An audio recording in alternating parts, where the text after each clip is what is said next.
Okay, good evening everyone. Sir Owen Disney here. I'm a little quieter because I am still just buzzing from earlier on last night. Oh my god, Raw was actually really good this week. And first off, I want to say that we got a lot of segments filmed with Ben today. So Ben has got about 4 new videos that are going to be coming up this week or next week, not exactly sure when. And Will is supposed to be over to do some more stuff as well. His Will tutorial about how much he hates Warner Brothers will actually be up on Wednesday, so you can check that out on Wednesday. So that's upcoming. But Ben's got a video about Gogol Bordello, long day. Gogol Bordello and his concert at the Nelsonville Music Festival, and that's actually going to be up on either tomorrow or Wednesday. I haven't quite decided yet. It'll be one of those two. Might be Thursday. I don't know. It's probably going to be tomorrow or today in this case. So, happy Tuesday, everyone. Sir Owen Disney here, and we're going to talk some Raw. And like I said, Popcasters were over for Raw tonight. It was pretty cool. We had a good time. Had a good time hanging out and everything. So, let's just talk Raw. Let's get down to business. So, this Raw was really good, actually. Live from Grand Rapids, Michigan. And the night after Payback, and if you want to check out my Payback recap, I filmed it yesterday. You can check that out on this very pop playlist. And if you're watching this on the Raw playlist, then check out the pop playlist and you can get that video. So this was actually a really good show. And I actually want to get all these notes here in order. So make sure I got everything. There we go. All right.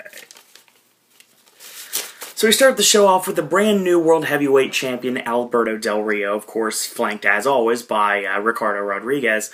And he comes out and says, "How was your weekend?" You know, everyone's talking about the Man of Steel, but this man right here is the Man of Gold, right here before you, right before your very eyes. So Ricardo mocks Superman and says, "Is it a bird? Is it a plane?" No, it's the new World Heavyweight Champion, Alberto Del Rio. So they say the way I won the championship was controversial. Well, what about the night after WrestleMania? What about the fact that I was injured, but I still put up quite a fight? You cheered for Dolph Ziggler, a coward that attacked an injured man. I'm not surprised, or even offended. I get it. I heard your reaction that night and again last night at Payback. I gave you everything I had. You didn't show me any respect whatsoever. Jack Swagger disrespected Mexican people. So what'd you do? You chanted USA at us. For a pig and a coward like Jack Swagger. I guess that's what America is all about. I fought for you the last 5 months. But I want to be the better man. So I'm going to show you guys why I'm the best. I'm going to give you guys a second chance to show me the respect I deserve. Like I said, the buzzword I talk about was deserve. Deserve means you're a heel. So CM Punk's music hits. Very strange, actually. Punk comes out and says, "Feels like it's been a while. Last time, Survivor Series 2011 was when I won the championship from you, Alberto, and I held it for, 434 days. I'm out here not because of that. I'm out here because you said you were the best." Well, there's only one best in the world, and tonight that man is challenging you. So Paul Heyman goes and says, "You know what? My client doesn't fight for free." And Punk stops and was like, Paul, calm down, calm down. What are you doing? And the title's not going to be on the line. You have to understand that. And he's like, "Yeah, I know the title's on the line." You know why? Because Dolph Ziggler earned and deserves a rematch for that championship. While you stole the championship from Dolph, I stole the show with Chris Jericho. Last night I proved I was the best. And tonight, I'm going to prove it against you. You and me tonight. So Del Rio goes, "Punk, I'm the World Heavyweight Champion. You don't want me." He asks Ricardo if he wants to fight, does Punk, and Ricardo, of course, doesn't say anything. So Brad Maddox and Vicky Guerrero come out, and they say, you don't get to make that decision. I do. So tonight, in our main event, you're going to see Alberto Del Rio take on CM Punk. Come back from break and Punk and Heyman are chatting. Heyman basically says, I'm sorry for jumping the gun. You got involved and almost cost me the match, is Punk's retort. Remember this. Curtis Axel is your client. Brock Lesnar is your client. I am not your client, and I don't need your help anymore.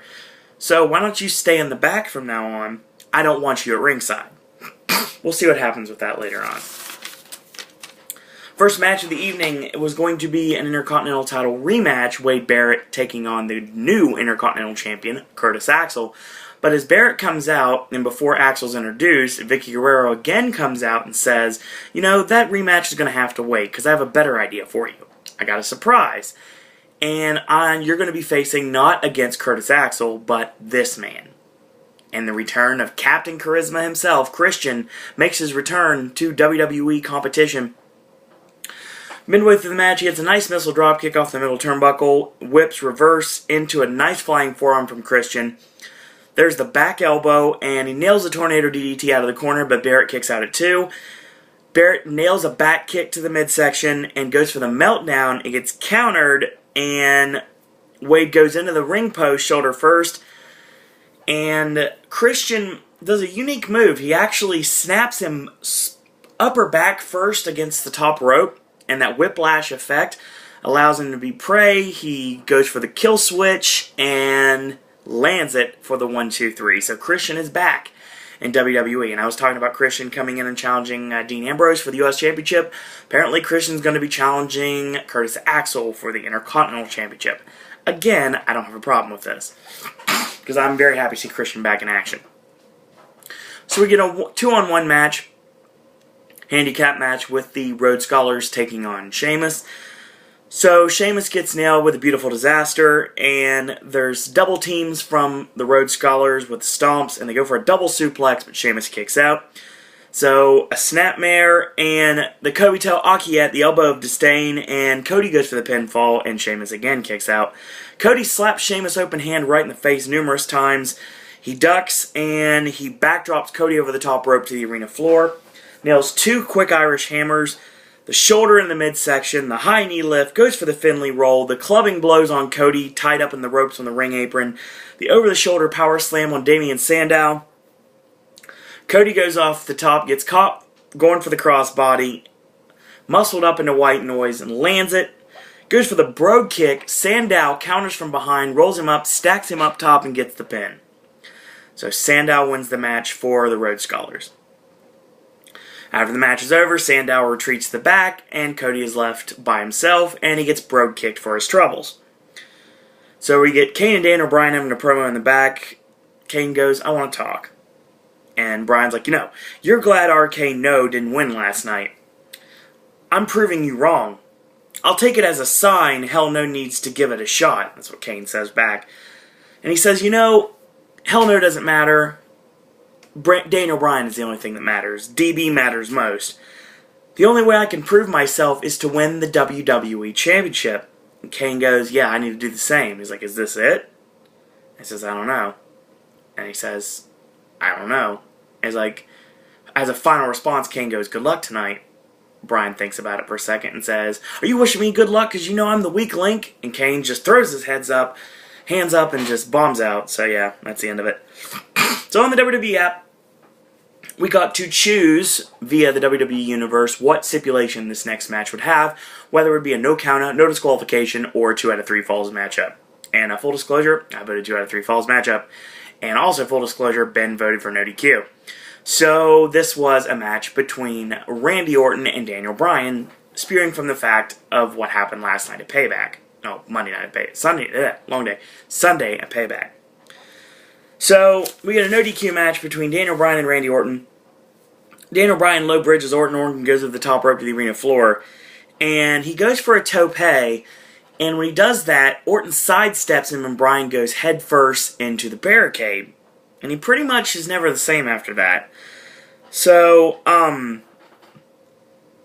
Orton grabs a Singapore cane. Kane shots to the chest. He jabs the end of Bryan's ribs, trying to cut off the flow of air circulation, so basically can put him out. He tosses him back in, goes for a pinfall, but he only gets a 2 count. The well-placed stomp and a vertical suplex, a snap variation, a kick to the ribs, and a stomp to the chest. He ties Bryan up in the ropes. 3 big right hands and a headbutt. Goes for the superplex. Bryan punches out, headbutts him off, nails the missile drop kick, nails the yes kicks. Bryan goes for the buzzsaw kick. Orton ducks and hits a modified exploder. Goes for the snake bite, and he gets countered into the no-lock. So he counters that into a slingshot over the top rope to the arena floor. Daniel Bryan goes to skin the cat, and Orton kicks him right in the chest. So the trainer, but it's more of a low blow at this point, kind of a grazing shot like the heel into the groin of Bryan. So the trainer goes to check on him, and then they brawl. He tosses him to the floor. There's a backdrop on the barricade. A belly-to-back suplex, backdrop suplex on the barricade, and the referee just stops the match. So Randy Orton is declared the winner because of ref stoppage. What happened with Dolph and Fandango, and apparently Tamina Snuka, I didn't even know about that one. WWE is really taking concussions extremely seriously right now, to the point that they're even stopping matches and having trainers check on combatants in the middle of matches now. I mean, this might seem a tad ridiculous and a bit, but you have to understand it's for the well-being of their superstars. And that makes total sense. You would go with the well-being of your athletes, obviously, your meal tickets. I don't really have a problem with this. But, Bryan was beside himself to the point that apparently he blew up on Triple H after the match was over and yelled at him for stopping the match. Bryan, of course, will be in action against Dean Ambrose of The Shield on SmackDown Friday night if Bryan is cleared to compete. Apparently, from what we heard later on in the show, Bryan has kind of a stinger. They talked about nerve damage. He basically has like a stinger in his neck. Most likely that was caused when he went for the tope and Orton sidestepped him and he goes headfirst into the barricade instead of when he got kicked in the nuts when he was trying to skin the cat. So we get the new Divas Champion AJ Lee comes out for a promo. She says, Dolph is not medically cleared. It's like, I've always been the champion, but now I have proof. I have this championship. I'm the hero of this fairy tale. I am the woman who knows how to get exactly what she wants. There's not a woman anywhere that thinks she can compare to me. And if there is one, I dare you to come out now. Stops for a second. She goes, that's what I thought. Stephanie McMahon's music hits, and she comes out. Line of the night. AJ just smiles and giddily says, hi, boss lady.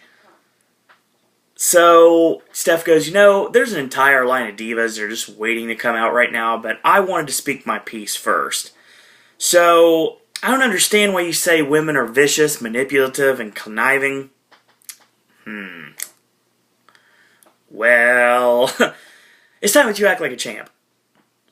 I'm sorry, you're right. I shouldn't date superstars. I should marry one. And of course, that's something that everyone has been saying since day one. And she goes, well, you might want to get original material. What I did to Caitlyn, you know what? It was my masterpiece. So apparently, AJ is channeling Aldo Rain right now. No one does crazy like the McMahons. Watch out, little girl. And she goes, I'm the Divas Champion. You're out here because I am you, but younger. And she kind of pulls the mic away, and even though we could still hear what you're saying, and she goes, no, please remember, I can take that away from you at any time I want. So Caitlyn, Layla, Natty Neidhart, the Funkadactyls, and Alicia Fox all come out, and they basically are there, and this is funny. Stephanie gets up in Caitlyn's face and goes, congratulations, you won. I know you're under a lot of extreme stress right now with what you've been through, but do not ever interrupt me again. So the fans actually booed this. Caitlyn says, you humiliated me, played me like a puppet, played me for a fool. You broke me, and now it's my turn to break you. So she's going all Ivan Drago on the new Divas Champion. There's a cat fight, and for all the guys in the audience, yeah, there is a little bit of wardrobe malfunction from Caitlyn that is already online. So I'm not going to include that in the liner notes for this video, but it's pretty easy to find, and SEScoops.com is your source for this said malfunction. So I went dark for a second, sorry about that. So basically, on top of this, Big E Langston pulls her out of the ring, picks her up, and puts her over her shoulder and carries her to the back so nothing else can happen. We get our United States Championship rematch. Dean Ambrose defending against Kane. Well, the match didn't really go that long. Kane whips him into the corner clothesline, whips him in the opposite corner clothesline, catches him off the ropes for the side slam, gets a 2 count, goes up top for the flying clothesline. And he goes to get ready for the choke slam. Roman Reigns hits the ring for the DQ, and here comes Seth Rollins as well. Rollins and Ambrose get grabbed for the double choke slam, and sure enough, Reigns comes in with a spear, and they triple powerbomb Kane and leave him laying. So, Vicky said that there would not be any interference from the Shield, and if there was any, then there would be some extreme consequences. We'll get to that in a second. Just exactly right now. So the Shield gets stopped by Vicky. He's like, you were told not to get involved. So Ambrose says, you know what, maybe you should think before you do it. Vince shows up and says, I like you guys. It's all about ruthless aggression with you. Keep it up. You really impress me. I never liked that, I never liked that Halloween masked freak anyway. Basically saying he doesn't like Kane. So yeah, that was that. So we get Zeb Coulter coming out, and he says, you know, our own government is under siege. Every day, foreigners sneak over our borders. And you know, we're in a war right now. And you know what wars do? They cause some unusual alliances. Jack Swagger and I are going to work with a man who understands our plight. He may not have been born in this country, but he knows how real Americans think and real Americans do things. He speaks 5 languages, but obviously the only one that matters is the one he speaks best, and that is English. Please welcome the newest member of We the People, Antonio Cesaro. Cesaro comes out and does the arm over hand and goes, We the People. He walks out for his scheduled match against William Regal. Give these guys 20 minutes. They're not going to, but give these guys 20 minutes and let me see what they can do. So he nails the Swiss uppercut on Regal and goes for the deadlift side salto and gets a 2 count out of it. Regal bridges out, catches the double boot stomp, and Cesaro connects with forearms. Regal uppercuts out of it and sends him down with a huge forearm. So he goes for a double underhook. Cesaro picks him up and he falls away with it, landing on Regal. So goes for that chin lock, the huge chin lock he's been using lately. And he swings him around with it like a giant swing with the chin lock. Goes for the Gotch-style neutralizer, lands it, and that's the end of it. So after the match is over, Zeb gives Cesaro the yellow Don't Tread on Me flag, and he drapes it over the body of the prone Regal. We the People. So apparently Ryback's not cleared to wrestle tonight, even though, full disclosure, he wrestled John Cena in the dark match main event, which probably lasted maybe 5 minutes, if that. But anyway, John Cena comes out for a promo. He's like, my favorite superstars are you guys, the WWE Universe. You've always been honest with me. Whether you like me or whether you hate me, you've always been honest. Every time I step into the ring, I go to war for them, the fans. 2012 was horrible. But I said, just hang in there. Things are going to get better. You did. And here I stand before you saying, the champ is here. Now, critics and skeptics will always be there, but you are the ones who hung in there with me. I want to thank you. My eyes are focused on July 14th, Money in the Bank. There will be no opportune time to cash in on me. I will always be ready. I may not have this forever, but the next man who holds this is going to have to earn it. Our time is now. The champ is here. Here comes Mark Henry. Oh boy. Wearing a pink suit, and there has been speculation on Twitter all day long that Mark Henry is going to officially retire. So he's got his boots with him, he leaves them at the top of the ramp, and he goes, you know what, Cena, you can put your guard down. Cena goes to leave to let Henry have the spotlight, but he stops him and says, no, you need to hear this. I want to tell everyone something. I respect everyone that loves this business, everyone that works from the company, the boys and girls in the back. If you forget me, you'll remember my pink jacket. I thought that was funny. John, you're going to be the greatest WWE champion of all time. My biggest regret was never holding that WWE championship. So I want to formally retire from active roster of WWE. Cena gives Henry the WWE championship. And Henry is tearing up at this point. It's like a small-town Silsbee, Texas boy done proud. And he's like, know what, John, you can have this championship back because I got to earn it. And you got to earn this championship. I traveled the world numerous times. Don't cry for me, Argentina. I'm doing enough crying for the both of us. I'm a proud, proud man. So Cena raises his arms, goes to hug Mark Henry, picks him up, world's strongest slam, and leaves him laying. So he rips off the jacket and says, I still got gas in the tank. That belt is going to be mine sooner rather than later. So that was awesome. I've been calling this since the day after WrestleMania. We teased it the day after WrestleMania that Mark Henry would be the next challenger for John Cena. And they went a different direction. They went with Ryback instead with the heel turn.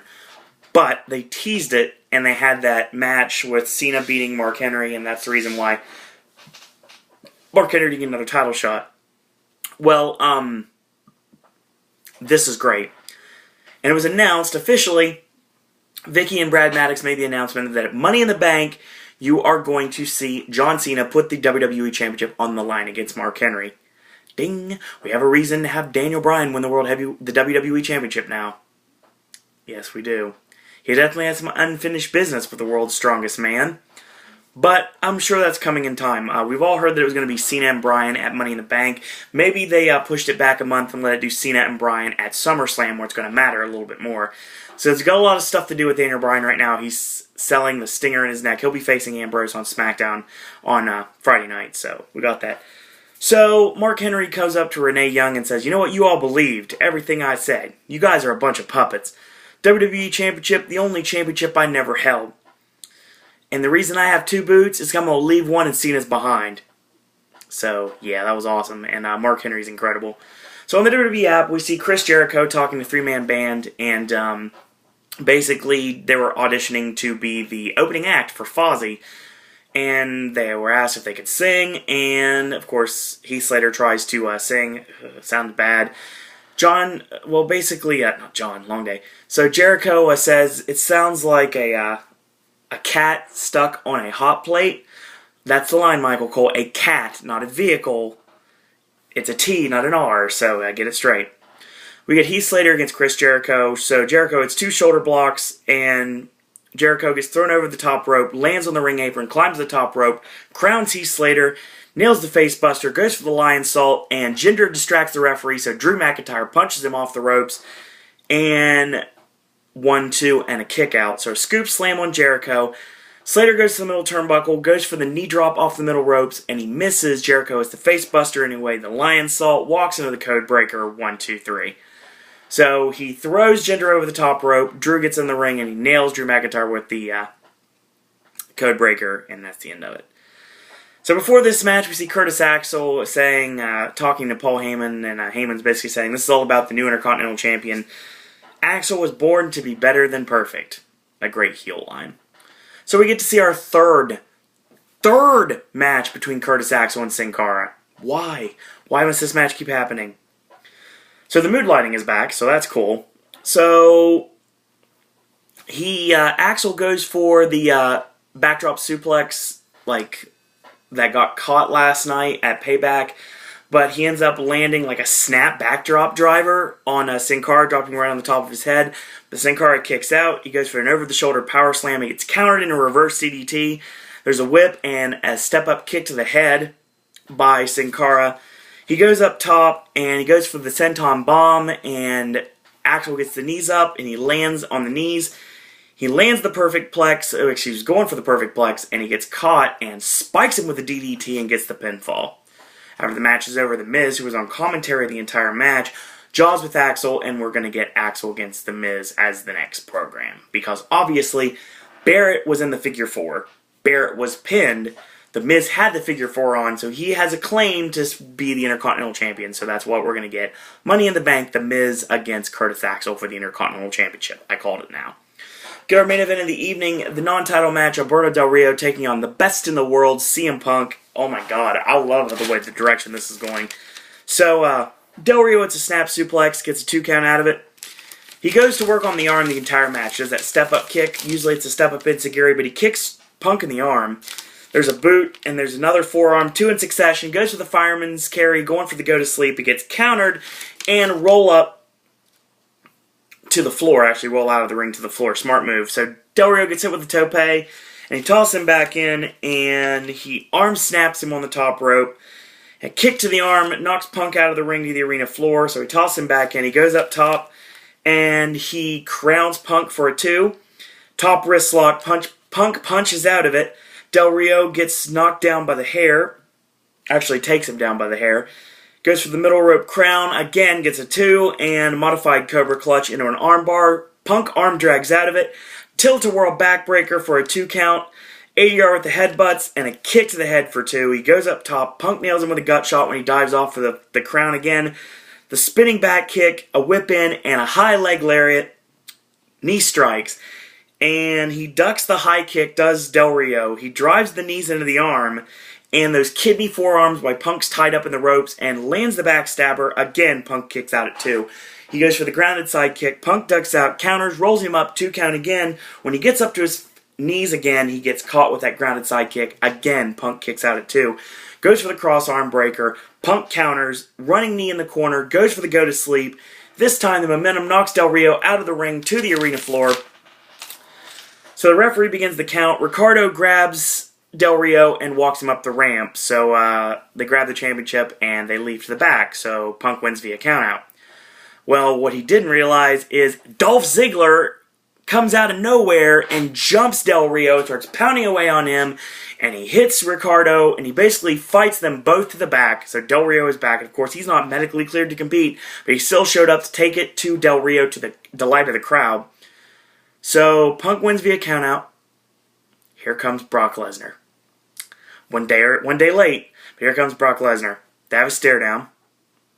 Brock grabs the mic, goes to say something, and Brock realizes he can't talk. So what does he do? Picks up Punk, F5, and leaves him laying. What a great ending to Raw. And he just walks up the ramp with a smirk on his face, and that's the end. Great addition to Raw. What did we learn, boys and girls? Well, Alberto Del Rio is now officially a heel in every single way possible. CM Punk doesn't want Paul Heyman at ringside anymore. He can do it himself, but will Paul Heyman be upset enough to sick Brock Lesnar on him? Yes, he will. So we are going to get Punk and Lesnar either at Money in the Bank or SummerSlam. And again, I don't have a problem with that. This was kind of the writing was on the wall that Lesnar would come to the aid of Paul Heyman when Punk pretty much just said, you know, we're best friends, but there's a difference between being friends and being a client. Treat me like a friend, not a client, because I'm not your client, I'm your friend. And that was the end of it right there. So we're going to get Punk and Lesnar, and that's a good thing. Christian returns and once again throws himself into contention for the Intercontinental Championship with a win over former champion Wade Barrett. But you have to understand, Barrett will get a rematch against Curtis Axel somewhere down the road. Sheamus can't beat the Road Scholars 2-on-1, but leaves Cody Lang to prove a point to Damian Sandow. This feud will continue. So, still more dissension between Hell No, and we don't know if they're officially broken up or not, and neither of them seem to know. Kane throws his hands up in frustration to Daniel Bryan, given the fact that it's like, you're only saying good luck because you think I'm the weak link, and that continues. Randy Orton beats Daniel Bryan via ref stoppage. When he goes for the tope in the match, Orton sidesteps and he goes headfirst into the barricade, and he gets a stinger in his neck, so the referee stops the match. And Bryan is beside himself, so he is very angry right now. And an angry Daniel Bryan is somebody you don't want to mess with at this point. So, AJ Lee delivers an amazing promo, and Caitlyn comes out. They have a fight again, and basically we find out that they're going to continue their match. They'll have a rematch at Money in the Bank. I have some idea there will be a stipulation involved at some point. Kane gets his rematch against Dean Ambrose, but it's all for nothing as the Shield done his party, and basically Roman Reigns again spears the life out of Kane when he's going for the double choke slam on Rollins and Ambrose, and allows for the triple powerbomb. And Vicky said if the Shield interfered, there'd be consequences, but the consequences were basically just being put over by Vince McMahon because Vince doesn't like Kane. So Zeb Coulter comes out with his newest charge, Antonio Cesaro. Cesaro has an awesome short match with William Regal. And excellent contest. I'm going to like this. I'm going to like this a lot because it'll give Cesaro more time in the ring, and I have zero problems with that. They bury William Regal over the We the People flag, and again, I don't have a problem with this. More people to be joining Jack Swagger in the near future. Right? Could be anybody at this point. John Cena comes out, and he basically glad hands everybody, says, Money in the Bank, no one's going to be able to beat me. You're not going to be able to cash in on me because I always know when everyone's coming. Here comes Mark Henry. There's a tearful moment when we think Mark Henry's going to retire, but it's all for nothing because he nails the world's strongest slam on John Cena and says, soon I'm going to take that belt from you. So, Money in the Bank, we're going to find out if John Cena is going to lose to Mark Henry. I really, really hope so. Mark Henry, especially if this is his last run, and it all signs point to the fact that it is. Henry's got a lot left in the tank, but you obviously got to know that Father Time is catching up to him. He can still go. He's still amazing in the ring. He's an amazing heel. He's an amazing athlete. And he's grown on me quite a bit over the years. And I think that he should take the WWE Championship from John Cena. That would not be a problem for me. So Jericho beats up three-man band pretty much by himself. Curtis Axel has another match with Sin Cara and wins with another finish, the Spike DDT. Paul Heyman says he's better than perfect. I like that. That's a good heel way to say it. Del Rio and Punk have a great match. Del Rio takes the count-out loss and allows for a sneak attack from Dolph Ziggler, and we have not seen the end of Dolph and Del Rio for the World Heavyweight Championship. If Dolph is clear, I say they meet at Money in the Bank, and Del Rio loses the championship, and that's what needs to happen. So after that, we get Punk standing in the ring, Brock Lesnar comes out, lands the F5, and we get a lot of unanswered questions. This Raw was really good, folks. Really enjoyable, really well done. A lot of stories continued, a lot of stories started, and there's still lots of questions to be answered. Also, you have to wonder when the Wyatt family are going to debut. Are they debut on SmackDown this week, or we're going to wait till after Money in the Bank? I mean, it could happen anytime. The Wyatt family are going to be debuting sooner rather than later. And did Paul Heyman sick Brock Lesnar on CM Punk because he felt a little bit of jaded and jilted from what happened? Him not being allowed to come to ringside anymore with his best friend CM Punk? We'll find out in the near future. So, a great Raw, very enjoyable Raw, and that's the end here, folks. So, if you like these videos, thumbs them up, do comment, do subscribe, do share them on your social media. You can tweet me at @SirOwenDisney if you want to get a hold of me. If you want to get a hold of me on Facebook, you can. It's Owen Disney. And if you want to become part of the Popcaster Revolution, then you can get a hold of me. Shoot me an email, SirOwenDisney@gmail.com. So, once again, thank you guys for watching. Thank you guys and girls out there for getting us closer and closer to that 110,000 mark, that 100 subscribers and 10,000 views that I've been so trying for. So, thank you guys and girls for watching. I'll upload this video now for you, and we will talk wrestling again on Thursday night / Friday morning for TNA Impact. So, until tomorrow, boys and girls, that's all I got to say about that.